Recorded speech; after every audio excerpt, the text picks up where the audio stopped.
네, 민수기 강의 14번째고요.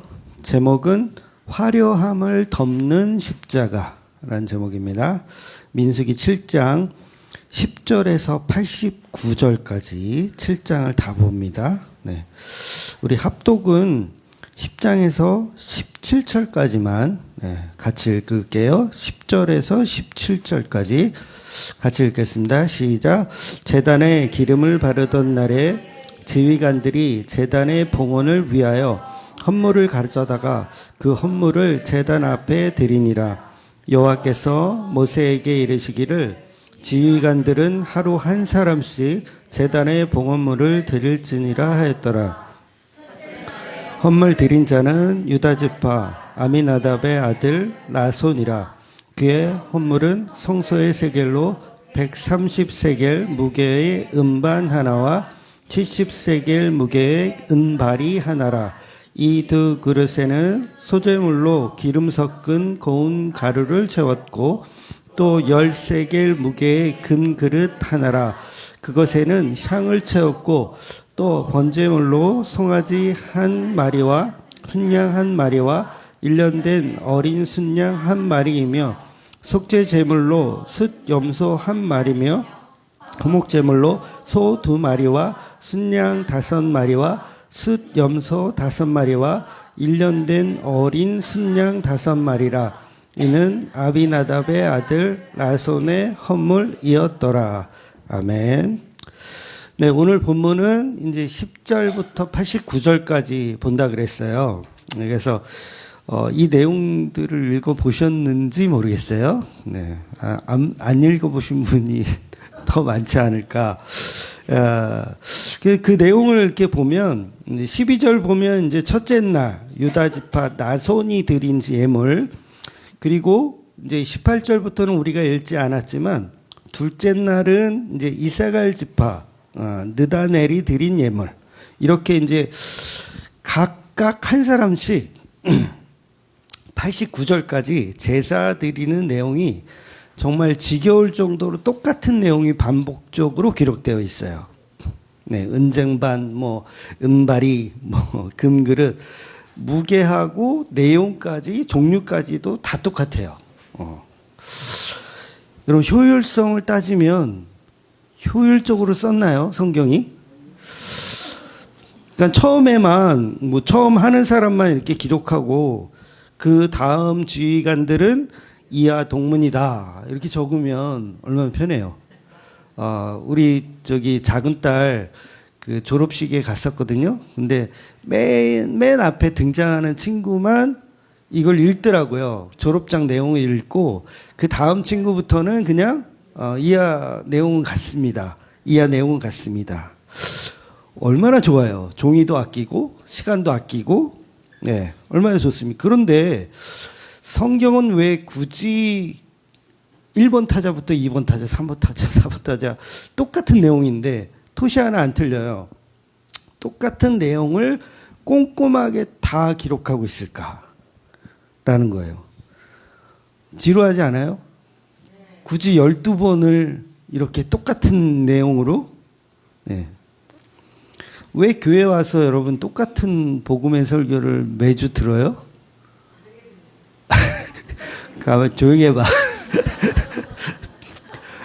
지금 안 오신 분들이 지겨워서 안 하신 거구나.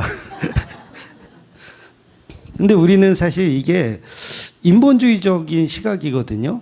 왜냐하면 축소하고 이하동문하고 이런 거는 누가 편해요? 우리 인간들이 편하라고 만든 거예요. 즉 인간은요 늘 새로운 거를 좋아하거든요. 똑같은 얘기 계속하면 싫어. 그때마다 새로운 얘기를 해줘야 좋고 효율성이 있다고 생각해요. 그런데 하나님의 관심은 새로운 게 아니라 늘 똑같은 예수에 대한 이야기만 주시는 거예요. 우리 인간들은 지겹지만 하나님은 뭐만 얘기하고 싶다? 그 예수만 얘기하고 싶은 거예요. 그러니까 새로운 아이디어나 어떤 효율성 같은 거는 안중에도 없으세요. 하나님은 그냥 앉혀놓고 오늘도 예수 얘기, 다음 주도 예수 얘기, 그 다음 주도 예수 얘기. 평생을 예수님 얘기만 하기를 원하시는 게 성경이고 성령이고 하나님이시라는 거예요. 그러니까 하나님의 관심은 오직 그 아들 예수 그리스도께서 피로 세우신 그 언약에 관해서 창세기부터 요한계시록까지 동일한 방법으로 반복적으로 이야기하는 거예요. 그러니까 이하 동문이란 말은 성경에서는 있을 수가 없는 거예요. 왜? 이하 동문 해버리면 성경은 쓸 내용이 없어요. 이렇게 두꺼운 성경이 있을 필요가 없어요. 나머지 이하 동문이면 그냥 한 장이면 돼. 그냥 1분짜리 한 장이면 다 내용이 똑같은 거예요. 근데 굳이 이걸 66권으로 하루에 읽지도 못해요. 66권. 여러분 이거를 창세기부터 요한계시록까지 딱 일독해 보셨어요? 얼마나 걸리던가요? 꽤 걸리죠. 저는 제일 처음에 일독했을 때 한 달이 걸렸던 것 같아요. 제일 처음에 고등학교 때였는데 한번 일독 한번 해보자 해놓고 했는데도 한 달이 넘게 걸리더라고요. 근데 내용은 다 똑같아. 거기서 거기야. 성경 읽다가 오늘 같은 이 민수기 7장 들어오면 했던 얘기 또 하고 했던 얘기 또 하고 이걸 12번을 한다니까요. 했던 얘기 또 하고 했던 얘기 또 하고. 그런데 그 이유는 예수 그리스도만 증거하기를 원하시기 때문이라는 거예요. 그래서 지루함의 반복은 계속되어집니다.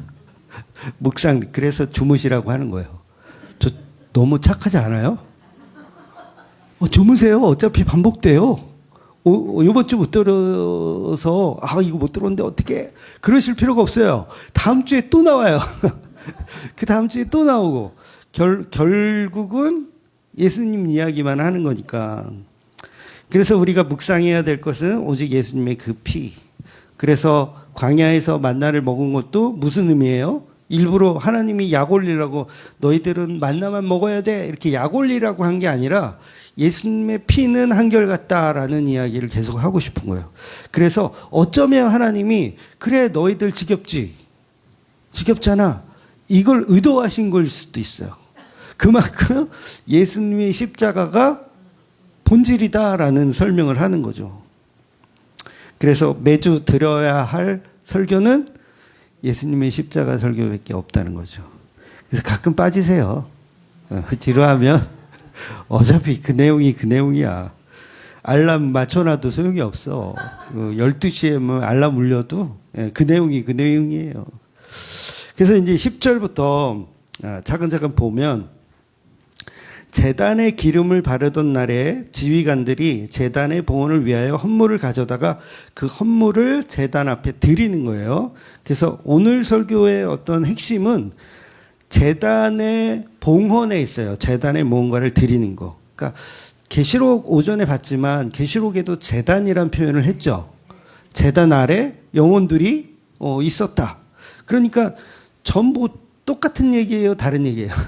똑같은 얘기. 민수기를 보는데도 제단 얘기 나오고 요한계시록을 보는데도 제단 얘기가 나오고. 그러니까 이건 서로 막 성경이 서로 짜고 치는 것처럼 같은 얘기를 반복하더라는 거죠. 그렇다면 이 제단에서 우리가 매일 또 매주 이렇게 봐야 할 제물이 뭐냐면 예수님의 제물이라는 것을 딱 올려놓고 거기서 뭔가를 봐야 된다는 거죠. 뭘 봐야 돼요? 복음을 봐야 된다는 거죠. 그래서 인간들은 복음을 보지 않고 자꾸 이 재물을 인간이 가진 재물로 자꾸 생각하는 경향이 있어요. 그래서 내가 제사를 드리는, 그리고 내가 헌신하는. 그래서 교회들은 그 헌금을 드리고 그 헌금을 하나님이 흠양했다 그러고 항상 이 강단에다가 바구니를 이렇게 올려놓잖아요. 어떤 대형 교회 갔더니 거기는 이렇게 자루로 이렇게 산타 자루 있잖아요. 그런 자루로 헌금을 걷더라고요. 헌금 시간에 막 그거를 다 모아 이 자루를 갖고 와서 이 강단 위에다 턱하니 그 자루를 올려놓는 것도 봤는데 그 왜 여기다 올려요? 재물이라는 의미로 올리는 거예요. 그리고 그 재물을 놓고 기도하죠. 이 제물이 하나님께 흠양이 되고 하나님은 이걸 기뻐 받으시고 이걸 드린 손길에 30배, 60배, 100배의 축복을 허락해 주십시오. 이렇게 허설을 한단 말이에요. 그러니까 성경이 계속 예수님의 얘기를 해도 알아들어요? 못 알아들어요? 그러니까 이게 굉장한 거예요. 아니, 이렇게 12번을 반복하는데도 못 알아듣는 거예요. 그런데 제단이라는 자체는 뭐냐면 굉장히 끔찍한 곳이고 거기서는 죽음이 나타나는 곳이라는 거예요. 그래서 제단은 곧 도살장입니다. 도살장. 피비린내가 진동하는 도살장. 살 타는 냄새가 나는 도살장. 그래서 성경은 그 죽음의 장소를 역설적으로 거룩한 곳이다라고 얘기하는 거예요. 왜 거룩하냐면 그 죽음이 바로 저와 여러분들과 함께 예수께서 죽으신 곳이기 때문에 그래요. 그래서 제단에 기름을 바르던 날에라고 시작하는 것은 레위기강에서도 우리가 봤지만 성막에 있는 기구들, 그러니까 번제단의 재료가 뭐였는지 기억나세요? 번제단을 만드는 재료. 나무로 만들어요. 속은 나무로 만들고 그다음에 거기를 노수로 이렇게 쌉니다. 그래서 이게 조각목이라는 얘기 기억나시죠? 조각목을 나무 조각에 노수를 싸가지고 이렇게 제단을 만드는데 나무 쪼가리에 불과해요. 제단이 그렇게 대단한 건 아닙니다. 그러나 그 자체로 아무런 능력도 아무런 거룩함도 없지만 그걸 하나님께서 사용하시는데 거기에 뭘 바르냐면 기름을 바르는 거예요. 관유, 기름을. 그랬을 때 그걸 성물이 되는 거예요. 성물. 성스러운 어떤 도구가 되는 거죠. 그래서 이 말은 사실 우리 인간들도 똑같거든요. 우리 인간이 그냥 자체로는 가치가 없어요. 저와 여러분 가치가 없어요. 그런데 여기에 기름을 발랐을 때 가치가 생겨나는 거잖아요.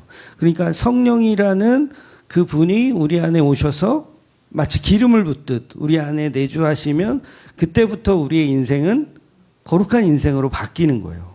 그러면 그 내주하심이 있으면 예수라는 그 십자가의 은혜를 알게 되고 그 복음을 믿게 되는 거. 그래서 우리 인생이 그렇습니다. 다.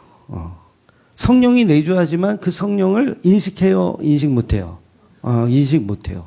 성령이 온다라는 얘기는 성령이 이제 두 번 오는 게 아니라 사실은 오신 성령을 우리가 인식하는 작업이 사실은 소식이고 복음인 거예요. 네 안에 성령이 있어 라고 얘기하는 거. 근데 오순절은 내 안에 성령을 찾는 게 아니라 외부에 있는 성령이 들어와야 한다라는 식으로 가르치기 때문에 개혁주의와 교리가 다른 거예요. 개혁주의는 이미 내주하신 성령을 인식하는 거. 그래서 그 마가다락방에서 성령의 강림은 계속 필요해요? 아니면 그냥 시각적으로 한번 보여준 거예요? 시각적으로 한번 보여준 거예요. 그러니까 성령은 이런 식으로 오시는 거야. 그런데 이미 너희 안에 있어. 라고 얘기하는 거예요. 그래서 지금도 오순절 다락방 사건이 일어나지 않아요. 막 거기 막 난리치고 막 블라블라블라블라 하면 이게 오시는 걸로 착각하는데 절대 그러지 않습니다. 인간 안에 이미 오신 성령을 자각하고 인식하는 걸 복음을 받아들였다라고 표현을 하는 거예요. 그래서 우리 인생이 똑같아요. 태어날 때는 마치 부정한 사람 같고 구더기와 같은 인생이고 벌레 같은 인생인데 우리의 의가 전달되는 순간 우리의 의가 예수 그리스도가 내 안에 있다는 것을 나타나는 순간 그게 뭐예요? 완전히 바뀌어지는 거예요. 지난주에도 제가 그런 말씀 드렸잖아요. 우리는 원래 악하지만 늙으면 더 악하다. 네, 죄송해요. 이 어르신들 때문에. 우리는 악한 본성을 가지고 있잖아요. 근데 자라면서 교육을 받고 윤리 도덕을 배우죠. 야, 친구한테 하나 나누어 줘야 돼. 딸랑딸랑 자선단체 보면 기부를 해야 돼라는 걸 교육을 받아. 그래서 착한 척하고 살아. 그러다 그게 언제 무너진다고요? 나이 들어서 죄송해요. 나이 들면 그게 무너지는 거예요. 엊그제 어느 대형교회 그 목사님 이야기가 뉴스로 나왔더라고요. 그러니까 편법 세습 문제를 가지고 뉴스로 나왔는데, 이제 그 목사님 이야기, 그게 원로 목사님인데 그분 목사님 이야기가, 내가 이 교회를 개척해서 지금 이 교회 자산이 2천억이 넘는다 그러더라고요. 2천억이 넘는 걸 내가 이렇게 키워놨지 않냐. 근데 내가 내 아들하고 나가서 개척하려고 40억 정도 달라고 하는 게, 그게 뭐가 잘못됐느냐라고 말씀을 하시더라고요. 그런데, 물론 평소에 저처럼 나는 사건이다, 난 돈이 좋다, 그랬으면 이해가 가. 근데 그분의 어떤 평생의 설교는 어떤 설교였냐면, 하나님의 열심. 우리의 열심 아니고 하나님의 열심. 그러면 2천억을 이루신 분은 누구예요? 하나님이란 설교를 해오신 거예요. 그분의 어록이 있어요. 세상 것을 가지면 가질수록 목마르다. 이분의 설교 어록이에요. 멋지지 않아요? 뭘 가지면, 세상 것을 가지면 가질수록 목마르다. 나도 이런 거 좀 흉내 내야지. 목마릅니다, 여러분. 아무리 가져도. 그리고 우리의 필요는 예수 안에 다 있다. 얼마나 멋져요, 설교가. 우리의 필요는 어디에 있다? 예수 안에 다 있다. 라고 주장하셨던 분이 지금 어떻게 됐다고요? 돈을 달라고 했다. 40억을. 여러분, 40억을 교회에서 이렇게 주잖아요? 그럼 그거 법적으로 배임이에요. 그 감옥 가는 거예요. 원래 이게 교회니까 그냥 이나마 이렇게 되지, 이게 회사나 어떤 그런 거였으면 개인적인 돈을 막 달라고 그러면, 주면 어떻게 된다? 이거 배임인 거예요. 그러니까 그동안 이분이 설교했었던 그 복음적인 설교들은 하루아침에 그냥 뭐예요? 쓰레기통에 다 버려야 되는 거예요. 이렇게 인간은 평생 동안 자신이 복음이었던 것처럼, 자신이 성도인 것처럼 포장을 해왔지만, 결국 나이가 들고 늙을 때, 늙으니 어떻게 돼요? 본성이 드러나는 거예요. 그래서 인간은요, 여러분 다 소시오패스가 맞아요. 소시오패스가 뭔지 아시죠? 잘 모르시는구나. 소시오패스가 뭐냐면, 그러니까 남을 이용해서 자기 이익을 챙기는 그런 사람의 어떤 정신적, 우리 어디 갔니? 심리 전문가한테 하여튼 그런 걸 이제 소시오패스라고 얘기하는데, 학자들은 10명 중에 2명이 소시오패스래요. 그래서 10명 중에 2명이, 지금 우리 한국에 10명 중에 2명이 소시오패스니까 어떻게 알아? 조심해라. 그러니까 그런 사람들하고 친하게 지내라, 멀리해라. 멀리해라. 그러니까 여러분 주위에 자기를 이용해 먹고 막 가스라이팅하고 그런 사람들이 있거든요. 막 그런 사람들 어떻게 해라? 멀리해라. 조심해라. 10명 중에 2명이나 있어. 근데 제가 볼 때는 그냥 다 소시오패스 같아.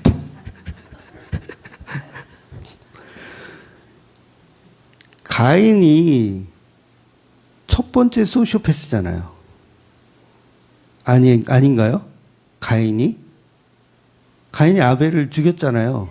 왜 죽여요? 기분 나빠서. 그러니까 가인이 없으면 제사는 유일하게 나만 드릴 수 있고, 아벨이, 제가 누구라 그랬어요? 가인이라 그랬어요? 여러분이 잘 듣고 있나? 안 듣고 있나? 테스트한 거예요. 그러니까 하나님 앞에 나만 예배 드려야 되고, 나만 잘 보여야 되고, 이게 뭐예요? 소시오패스야. 자기들만 예배 드리고, 오후 예배 드리고, 나머지를 가든지 말든지. 그러니까 우리가 뭐라고요? 소시오패스야. 그런데 이러한 소시오패스들에게 그리스도의 영이 부어져서 기름을 부어지니까 거룩한 성도라고 칭함을 주시더라는 거죠. 그러니까 우리가 잘나서가 아니에요. 우리가 좀 소시오패스 아니고 나는 괜찮은 사람이기 때문에 예수를 믿는 게 아니라 그러한 소시오패스임에도 불구하고 예수 그리스도라는 성령의 기름이 부어지니까 성도로 살아갈 수 있는 거예요. 그래서 그걸 복음이라고 하는 거죠.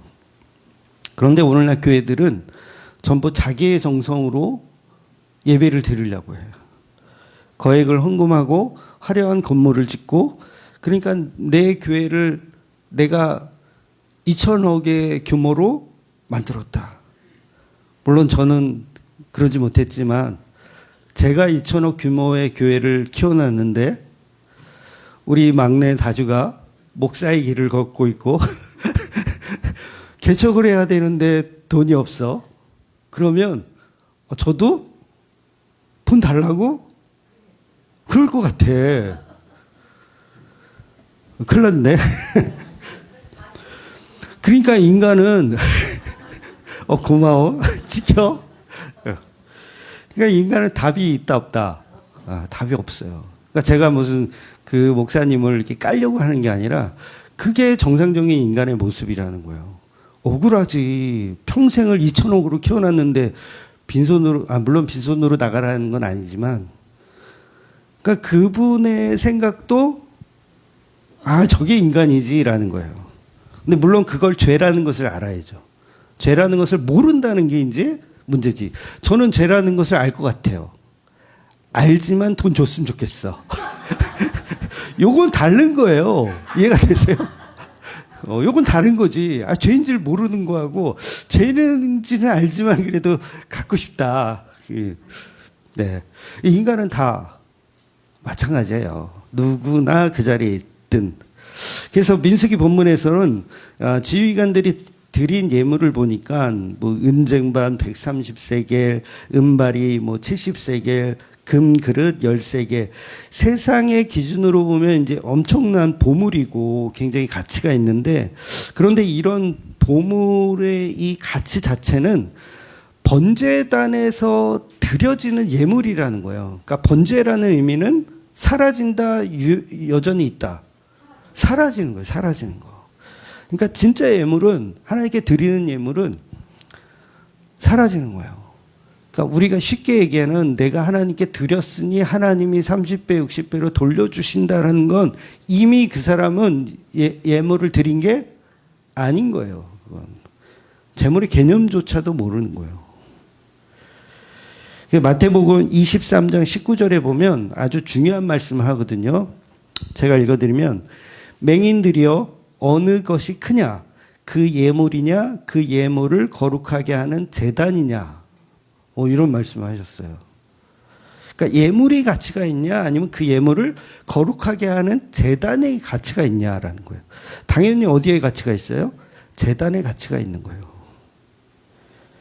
즉 예수님의 십자가가 우리를 받아주지 않으면 우리의 어떤 헌신, 봉사, 뭐 평생의 노력, 2천억을 이렇게 모은 능력, 아무 소용이 없는 거예요. 그걸 사도 바울은 배설물로 여기노라 이렇게 말씀하시는 거예요. 배설물로 여기노라. 2천억을 어떻게 해야 돼요? 배설물로 여기는 거예요. 나 40억 원어치 똥 좀 줘. 이게 말이 된다 안 된다? 안 되는 거예요. 저는 참 이해가 안 돼요. 물론 제가 그 나이가 되면 모르겠지만 저는 그냥 개척할 것 같아요. 그래도 따라오지 않을까 사람들이? 그냥 상가 빌려서 한 100평짜리 빌려가지고 하면 사람들이 따라오지 않을까? 그 큰 교회가? 근데 그걸 싸우고 막 뉴스에까지 나오고 하루아침에 그 명성이 다 무너졌잖아. 그렇게 존경하는 우리 여러분 제가 말하는 그 박땡땡 목사님이 뭐 누군지 잘 모르시는 분도 있겠지만 개혁주의 하면 바로 나오시는 분이에요. 이름이 제미나이에 우리나라 개혁주의 목사님 대표적인 목사님이 누군지 알려줘 그러면 박땡땡 목사님 바로 나와요. 그리고 여러분 저도 해봤거든요. 이혜원 목사하고 주만교회 이혜원 목사님하고 같은 계열의 개혁주의를 선포하고 있는 목사님 누군지 알려줘. 그러면 박땡땡 목사님 딱 알려주더라고요. 놀랍죠. 그런데 그 명성이 어떻게 됐다? 하루아침에 떨어진 거예요. 그러니까 뭘로 여기지 못한 거예요? 배설물로 여기지 못하고 있는 거예요. 아, 나는 배설물로 여겨야지.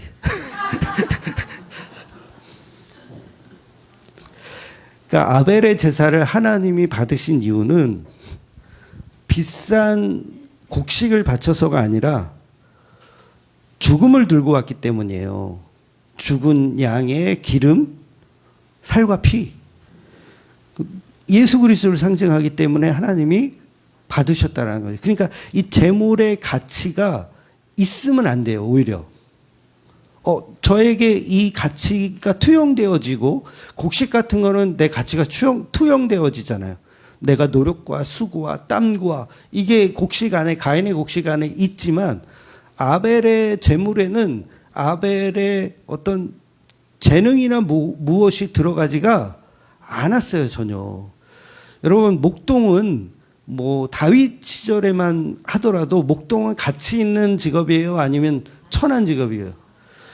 천한 직업이에요. 오죽하면 사무엘이 그 왕, 이제 하나님의 부르심을 받고 이제 왕을 섭외하러 가는데, 큰아들, 둘째 아들, 셋째 아들 쭉 멋진 직업이야. 근데 다윗은 막내인데, 다윗은 뭐예요? 목동이에요. 그러니까 아예 다윗은 아예 보여줄 생각도, 그 집안에서 보여줄 생각도 안 했어요. 그러니까 목동은 뭐예요? 굉장히 천한 직업. 필요 없는 직업. 그러니까 아벨은 뭘 한 거예요? 필요 없는 일을 하는 거예요. 가치 없는 일. 그런데 그게 제단의 봉헌이 되더라는 거예요. 그래서 진정한 성전이신 예수님이 그 제단에 오셔야 자기 몸을 단번에 들여서 이 거룩함을 완성하셔야 그 제물이 하나님께 흠양되어지더라는 거죠. 그러므로 지휘관들이 예물을 드리는 행위는, 하나님 우리는 이 제물처럼 우리 훌륭한 이 제물을 받아주세요가 아니라, 우리는 이 제물처럼 죽어 마땅한 죄인입니다라는 의미의 제사를 드려야 한다는 거죠. 그러니까 내 목이 꺾여야 돼요. 내가 제물이니까 내가 내 목이 꺾여야 돼. 그리고 내가 어린 양처럼 죽어야 돼. 그러니까 여러분 예배 드릴 때, 나는 오늘도 제물에 바쳐지는 그 어린 양처럼, 주님, 나 오늘 예배 드리다가 목이 꺾이고 각이 뜨이고 팔다리가 다 잘리고 이렇게 하나님께 태워져서 드려지는 그 예배자의 모습으로 오늘 예배하겠습니다 라고 하시는 분들 없잖아요. 근데 원래는 뭐예요? 그렇게 해야 되는 거예요. 근데 그렇게 못하니까 예수님이 십자가에서 그 일을 다 하시고 그걸 우리에게 전가시켜 주시는 거죠. 그러니까 여러분이 예배당에 나오는 이유는 예수 믿고 대박 나기 위해서가 아니라 그 십자가에 나의 모든 탐욕과 나의 모든 자아를 박살내는 작업을 하는 거예요. 그러니까 진짜 예배 딱 한 번이라도 제대로 드린 사람은 2천억의 가치를 내 거라고 여길 수가 없죠. 단 한 번이라도 신령과 진정한 예배를 드렸다면. 배설물입니다. 내 것이 아닙니다. 이게 맞죠. 그래서 교회라는 것은 돈 없는 자도 오라. 병든 자도 오라. 저는 어떻게 말해요? 병신들도 오라. 장애인은 고급스러운 거고, 장애우 뭐 이런 거 고급스러운 거고. 본문 10절에 보면, 지난주 말씀하고 이제 같이 보면 이런 의미가 돼요. 지난주에 드린 예물 중에 수레 6대와 소 12마리 뭐 이런 식으로 있었잖아요. 근데 하나님은 이것을 레위인들에게 주어서 성막을 음반하는 도구로 사용하라고 주셨어요. 그런데 고아자손은 어깨에 이제 그 직접 메고 선물들을 직접 메고 움직여요. 그리고 게르손이나 무라리 자손은 수레를 통해서 이제 운반합니다. 그 운반하는 종류가 다르다고 했어요. 지성소, 이 성소 안에 있는 거는 고앗, 나머지는 다른 이제 그 수레에 옮길 수 있는 것들. 그런데 왜 힘들게 하나님이 이렇게 하실까? 여러분, 하나님이 염력을 사용하실 수 있어요, 없어요? 염력. 있어요, 없어요? 있잖아요. 성막을 하루아침에 싹 들어가지고 하니까 저쪽으로 성막이 딱 차려져. 하나님한테 이거 쉬워요? 안 쉬워요? 쉽죠? 근데 굳이 그 소를 주고 수레를 주고 또 어깨에 메고 얼마나 힘들게 해. 교회도 그냥 하루아침에 그냥 복음 있는 사람 딱 모이게 해가지고 나와라 뚝딱 가면 되지. 근데 왜 개고생을 이렇게 12년 동안. 지금은 제가 형편이 좀 나아졌지만 처음에는 투잡을 해야 되잖아요. 애들이 또 얼마나 많아요. 또 얼마나 욕을 야 너는 능력도 없는 게 왜 이렇게 애는 까질러 놨냐.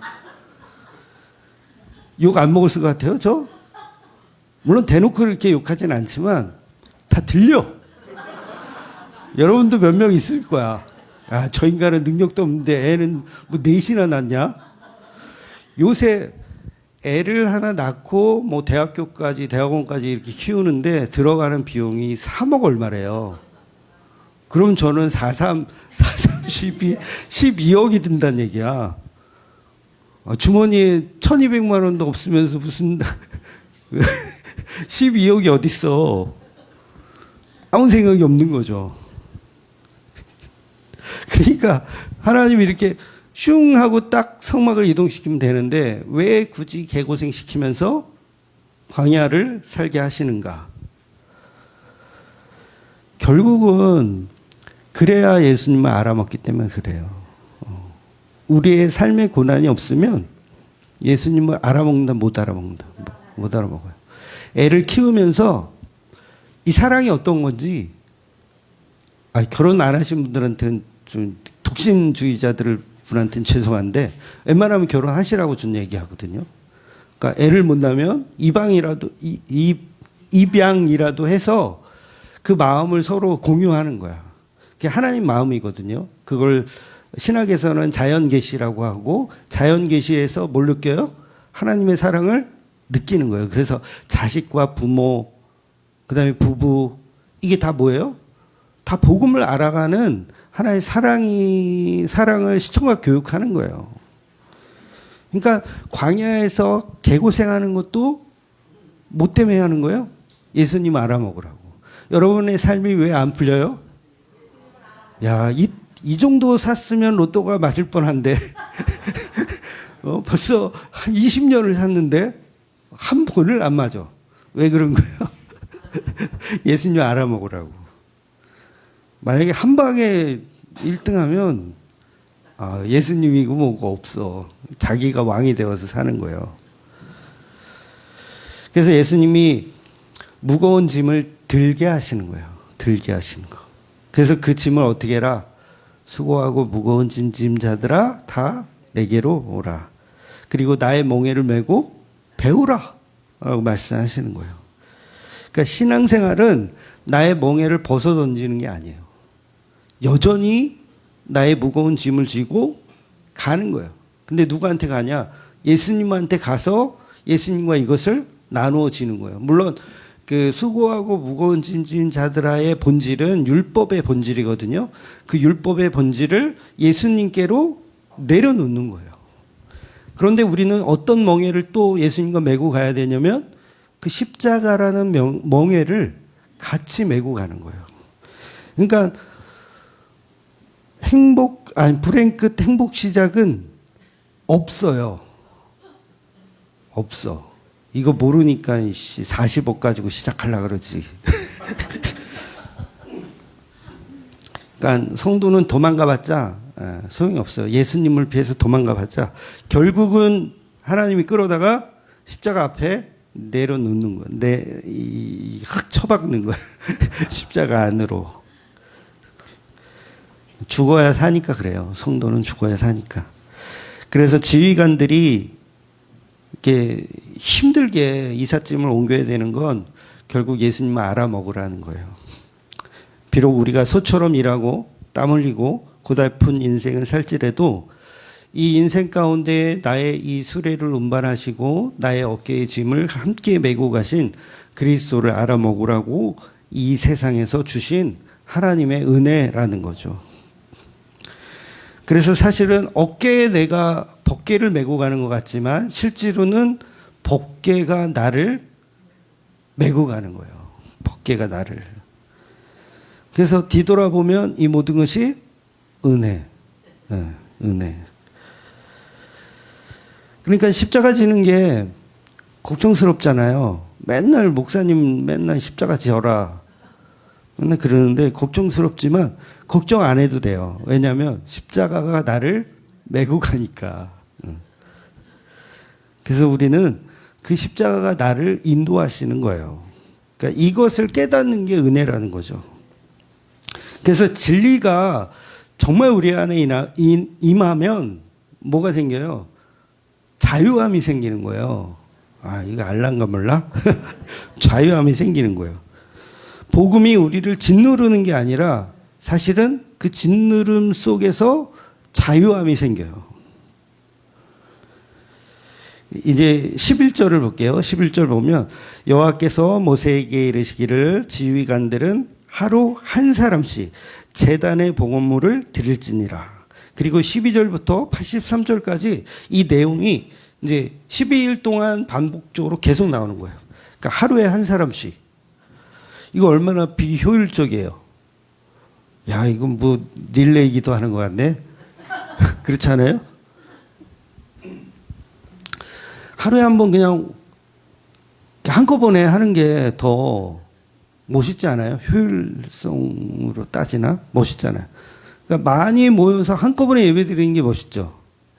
오죽하면 예배를 오전 예배, 오후 예배라고 말하지 않고 대예배, 뭐 소예배, 아니 소예배라는 표현을 안 하더라고요. 대예배, 그 다음에 뭐 오후 예배 이렇게. 거기에 대예배. 우리가 속죄일도 성경에는 분명히 대속죄일이란 말이 없어요. 근데 우리는 의뢰이 대속죄일을 대자를 붙이는 걸 되게 좋아해요. 그러니까 대라는 의미는 많이 모여서 하는 걸 좋아해요. 그래서 대형교회가 드리는 예배 스타일이 어때요? 안 가보셨어요? 되게 멋있어요. 주말교회하고 짭이 안 돼. 되게 멋있어. 막 수천 명이 막 퍼포먼스를 하고 막 그 뭐죠? 그 뭐 이렇게 퍼레이드 하는 것처럼 막 그런 것도 하고 막 카메라가 어떤 교회들은 막 카메라 앵글이 막 돌아가고 막 방송국에서도 막 촬영하고 그래야 사람들은요 감동을 먹어요. 아, 그런가 보다. 물론 저는 뭐 대형교회 예배를 많이 드려보진 않았지만 이제 노예 총회에서 어떤 행사하면 카메라들이 얼마나 많은지 몰라요. 뭐 CTS, CBS, 기독교 방송 왜 이렇게 많아요? 막 한 5-6군데는 되는 것 같아. 막 거기 와가지고 막 카메라를 막 돌려. 그러면 난 눈을 어디에 떠야 될지 나 찍히면 안 되는데 막 이래. 근데 하나님의 스타일은 오늘 본문에서만큼은 어떻게 알아? 군중 심리를 완전 배제하는 거예요. 한 사람씩 예배하라. 한 사람씩 제사 드리라는 거예요. 그러니까 너희들이 모여가지고 힘을 키워라, 키우지 말아라. 키우지 말라는 거예요. 그래서 예수님도 집단적인 광기는 피해 다니셨어요. 떡 먹고 배불렀더니 와, 저 예수를 왕으로 만들자. 막 집단이 막 우글우글 돼. 그리고 병자들이 막 우리도 고침받아야 된다고 막 따라와. 예수님 어떻게 하셨어요? 도망가셨어요. 근데 한 사람씩 오는 경우는 어땠어요? 다 받아주셨어요. 다 받아주셨어요. 그러니까 집단적 광기를 싫어하세요. 그러니까 우리도 좋은 건물에 정말 많은 사람이 함께 예배드리는 뭐 인본주의적인 저도 그러한 생각이 있지만 그게 사실은 좋은 것은 아니에요. 예. 오히려 그렇게 되면 오히려 종교적으로 더 뛰어난 교회가 될 수도 있어요. 예. 그래서 안 주시나 봐. 안 나와. 그 80 몇 평이 3억 5천에 나온 게 있더라고요. 매매가 3억 5천. 80 아니요, 교회는 아니에요. 그래서 3억 5천이면 괜찮다. 요거 투자자 3명만 모집하면 바로 이사인데? 그러면 괜찮잖아요. 근데 그 건물을 이렇게 보니까 거기 바로 위에 또 교회가 있더라고요. 그래서 요거 아쉽다. 그 왜 안 주신다고요? 집단적 광기로 갈까봐 하나님이 안 주셔. 그래서 건물 좋고 뭔가 다 화려하면 꼭 이단 사이비로 가더라고요. 이게 지나다가 교회가 너무 멋있어. 목사니까 직업병이 있잖아요. 이 교회 우리가 접수하면 좋겠다. 그 교회가 너무 화려하고 좋아. 그러면 맨 위에 뭐라고 써 있어요? 그 교회 건물에 하나님의 교회 이렇게 써 있어. 그러니까 이단 사이비들은 왜 이렇게 돈이 많은지 몰라. 그렇다면 우리도 이단 사이비로 가면 교회를 주실까? 그런데 이게 복음주의 안에서는 역사적으로 보나 큰 교회가 없더라고요. 없었어요. 여러분 초대교회 그러면 되게 막 무슨 에베소 교회, 무슨 버가모 교회, 무슨 교회 막 이름이 되게 많잖아요. 그러면 되게 막 대형 교회로 오해하시는 분들이 있는데 되게 작은 교회들이에요, 다. 그러니까 사도 바울이 돌아다니면서 이렇게 개척한 교회라고 할 수 있는데 그 교회들의 규모가 아주 작았어요. 우리 교회는 대형 교회예요. 그 교회들에 비하면 주맘교회는 대형 교회라니까요. 그러니까 뭐예요? 한 사람 한 사람이 예배드리고 한 사람 한 사람이 충실하게 예수 그리스도를 알아가는 게 하나님에겐 중요한 거야. 어느 정도로 중요하냐면 계속 반복. 오늘도 만나, 내일도 만나, 그래 반복. 지겹잖아요. 감사합니다. 1분 설교 만들고 있잖아요. 매일 1분 설교 만드는데 지겹더라고요. 요새는 그래서 일주일에 한 3번, 4번밖에 안 나가죠. 관심들이 없어. 지겹더라고요. 근데 그렇게 하시는 이유가 뭐라고요? 예수를 증거하기 위해서. 알아먹으라고. 오죽하면 우리 교회는 12시 넘으면 막 경보음이 울려. 전 세계 교회 중에서 예배 중에 경보음 울리는 교회는 우리 교회밖에 없을 것 같아. 맨날 똑같은 설교, 똑같은 찬송. 지겹다. 경고음 막 울리는 거야. 그런데 그렇게 하시는 이유가 예수님을 알아먹으라고 하는 거죠. 오늘은 스테이크 없나? 오늘 또 만나야. 불평을 할 만하죠. 그런데 그리스도를 알아먹기 위해서는 어쩔 수 없이. 그래서 89절까지도 꼼꼼하게 같은 이야기가 12번이나 반복되어지는 거. 왜냐하면 급한 건 우리예요.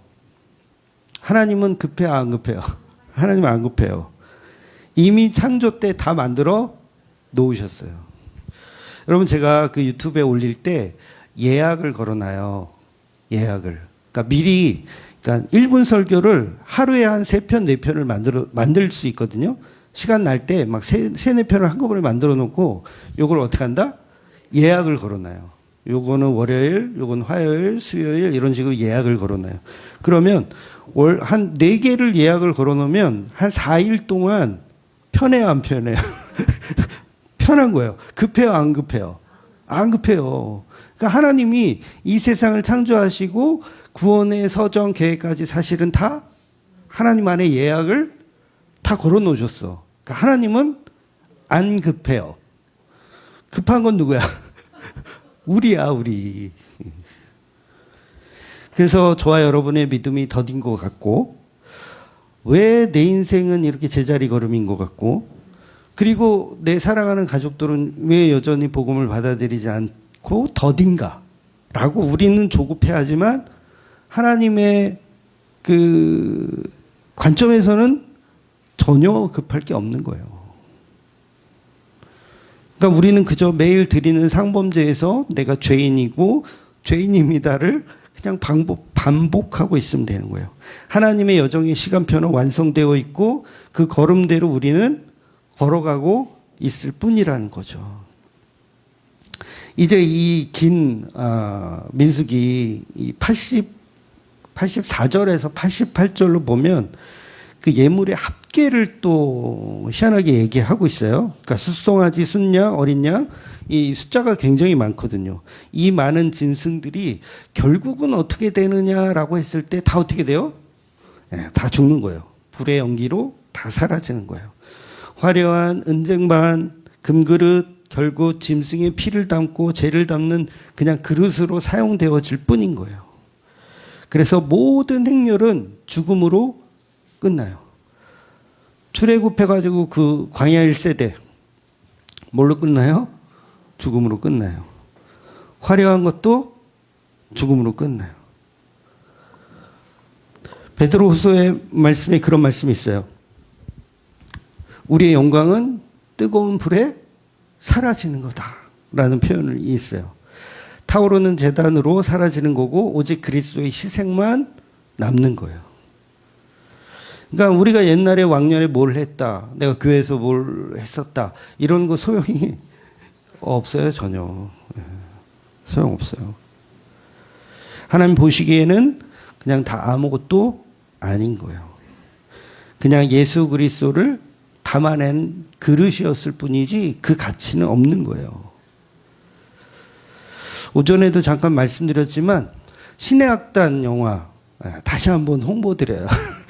뭐 저희 홍보비를 받는 건 아니지만 기독교를 제가 처음에는 예고편을 TV에서 봤거든요. 그래서 기독교를 소재로 한 코믹 영화인 줄 알았어요. 거기 보면 뭐 북한의 가짜 찬양팀이 막 이렇게 나오고 그러니까 야, 요거 저거 되게 재밌겠다. 아, 참신하다. 그거 재밌을 것 같잖아요. 그래서 상업 영화일 거라고 생각하고 봤는데 상업 영화는 맞지만 복음이더라고요. 예, 복음. 그러니까 궁금했어요. 복음을 세상의 기독교에서 후원해 줄까? 후원해 줄 것 같아요? 안 해줄 것 같아요? 안 해줘요. 복음을 아닌 종교를 다루었으면 후원해 주죠. 근데 뭘 다뤘다고요? 복음을 다뤘으니까 후원 같은 거 안 해줘요. 그러니까 대형 교회나 어떤 기독교 단체들이 이렇게 돈을 투자하고 막 이렇게 했나 하고 찾아보니까 전혀 없더라고요. 그 배우들이 연기할 때 이제 독창을 부르는 부분이 있어요. 그게 이제 한 분은 박시훈가? 그분이고 또 한 분은 이제 2AM의 가수 아세요? 2AM이라는 가수? 박진영 기획사에서 2PM하고 2AM 이렇게 있었잖아요. 근데 2AM의 그 멤버였던 친구가 이 영화의 이제 주인공인 거예요. 근데 그 친구가 이제 광야를 지나며라는 노래를 우리 교회는 자주 부르잖아요. 그 노래를 이제 독창하는 씬이 있어요. 근데 뭐 저만 느꼈는지 모르겠는데 그 영화 보면 얼굴을 이렇게 크로즈업해요. 일부러. 되게 화면이 되게 크죠. 극장에서 보니까 크롭하는데 왼쪽은 딱 중간 이렇게 그 옛날에 그 만화 영화 보면 아수라 백장인가요? 정확하게 이름 모르겠는데 딱 가운데 딱 있고 이쪽은 뭐 남자 여자 뭐 이랬던 것 같아. 근데 그 영화에서 딱 반을 중심으로 해서 왼쪽은 어둠, 오른쪽은 빛. 그러니까 그 노래를 부르는 내내 얼굴을 계속 클로즈업 하거든요. 근데 노래를 되게 잘해요. 근데 왼쪽은 어둠, 오른쪽은 빛을 노래해요. 저는 그게 감독의 의도였다라고 생각했어요. 그래서 되게 신선했어요. 야, 저걸 어떻게 저렇게 표현할까? 그러니까 북한과 남한이라는 어떤 빛과 어둠, 그다음에 진짜 복음과 가짜 복음이라는 그런 이 대주제잖아요. 그 영화가. 물론 저만의 독특한 해석일 수도 있어요. 어쩌다 보니까 창문 쪽은 그냥 밝은 거고 이쪽은. 근데 영화라는 건 이 조명을 켜게 되어 있거든요. 촬영하려면. 근데 그렇게 어둡게 하려면 일부러 조명을 다 죽였다는 얘기거든요. 그러니까 저는 그게 물론 감독한테 물어보진 않았지만 빛과 어둠은 하나다라는 표현으로 저는 들렸어요. 빛과 어둠 하나다. 진실과 거짓은 사실은 하나다. 그러니까 복음으로 완성되는 거다. 너무 확대 해석인가? 그래서 추천해주고 싶은 영화예요. 요새 그 뭐죠? 1, 2, 3 나온 거? 아바타 때문에 상영하는 관이 많이 없더라고요. 그래서 찾아보셔서 혹시 주위에 상영하는 곳이 있으면 보셨으면 좋겠어요. 마지막 89절을 보면 마치 이거 설교 중에 그 뭐라 그래? 그 PR? PPL 광고 중에 PPL 하는 거 같네. 여러분 PPL 하실 거 있으면 저한테 부탁하세요. 그래도 우리 구독자 꽤 되잖아. 89절 읽어보면 모세가 회막에 들어가서 여호와께 말하려 할 때 증거계 위 속죄소 위에 두 그룹 사이에서 자기에게 말씀하시는 목소리를 들었으니 여호와께서 그에게 말씀하심이었더라. 그러니까 7장 내내 인간들이 바리바리 싸들고 하나님께 뭔가를 드렸어요. 맞죠? 한 사람씩 제사를 막 드렸어요. 소도 드리고 양도 드리고 염소도 드리고 막 드렸어요. 막 드렸을 때 이 결론이 뭐냐면 하나님의 말씀이 그 제단에서 나오는 거예요. 하나님이 반응을 하시는 거예요. 근데 그 목소리는 뭐냐면 증거계 위에 속죄제 위에 두 그룹 사이에서 들려지는 소리. 그러니까 어떤 소리겠어요? 은혜의 소리며 다 이루심의 소리며 십자가의 소리가 들려지는 거예요. 이 하나님의 음성은 결국은 이 제단을 십자가에서 이루시는 그 예수에 관한 복음이 선포되는 거예요. 우리의 성공했을 때 하나님의 음성이 들리는 게 아니라 제단에서 뭔가가 태워질 때 하나님의 음성이 들리는 거. 그래서 오직 예수 그리스도의 보혈이 그 속죄소에서 완성되었을 때 그 음성이 복음으로 우리에게 들려지는 거죠. 그러니까 우리에게 주시는 메시지는 분명한 거예요. 어딜 가나. 우리의 헌신이나 우리의 가치가 드려지는 게 아니라 피 묻은 그리스도의 복음이 우리에게 전달되어지는 거. 그래서 나는 예수와 함께 제단에서 죽고 끝나지만 이게 끝나는 게 아니라 거기에서 복음의 완성의 소리가 성도 가운데 울려 퍼지는 거. 이게 사실은 이 본문이 사실 계시록과 연결하면 그게 찬양을 하고 있는 거죠. 거기서 찬양을 하는 거. 그래서 그 속죄소 위에 들려주는 그 복음의 소리가 오늘날 우리에게도 예수님의 십자가의 은혜의 소리로 동일하게 들려지는 그 역사의 은혜가 저와 여러분에게도 있기를 예수님의 이름으로 축원드리겠습니다. 아멘. 기도하겠습니다.